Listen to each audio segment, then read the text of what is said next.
Today is Mountain Monday, y'all. I'm talking about on the mountaintop in honor of Dr. Martin Luther King. You know, a mountain is a place that's set up high. It's above a valley, above a hill. You got to be strong to climb mountains because they're real steep. You know, Webster says a mountain is a land mass that's projected conspicuously above its surroundings. You have to look high up to see mountains. You can't be low vibrational. You have to be elevated to even see the mountaintop.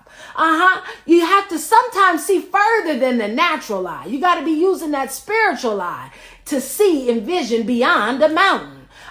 You have to have a revelation from the Lord to journey to the mountaintop. Moses went up to the mountain of the top of Mount Sinai, and he received instructions from the Lord. And we were given the 10 Commandments as a people. You can find that story in the 20th chapter of Exodus. The Lord is always going to call a chosen person to bring back a message from the holy place on the mountaintop. Everybody couldn't go up to the mountain to speak with the Lord. They couldn't stand to see him.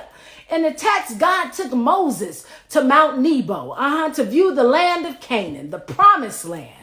Today's scripture is coming out of Deuteronomy 34:4. Then the Lord said to him, I'm talking about Moses, this is the land I promised on oath to Abraham, Isaac, and Jacob. When I said I would give it to your descendants. I have let you see it with your eyes, but you will not cross over into.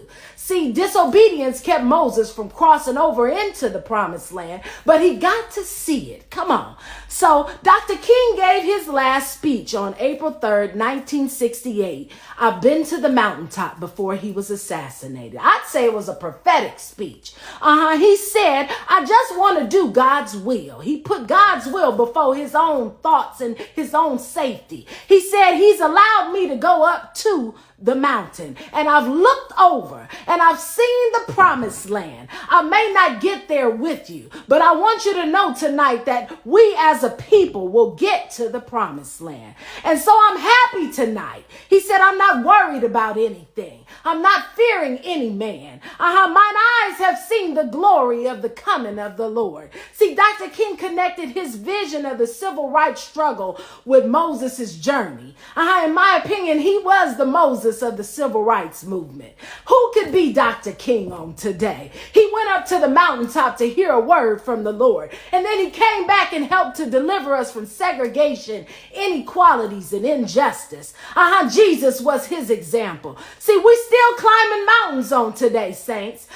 There's going to be some that's still going to the mountaintop again. But I thank God for Dr. King's journey.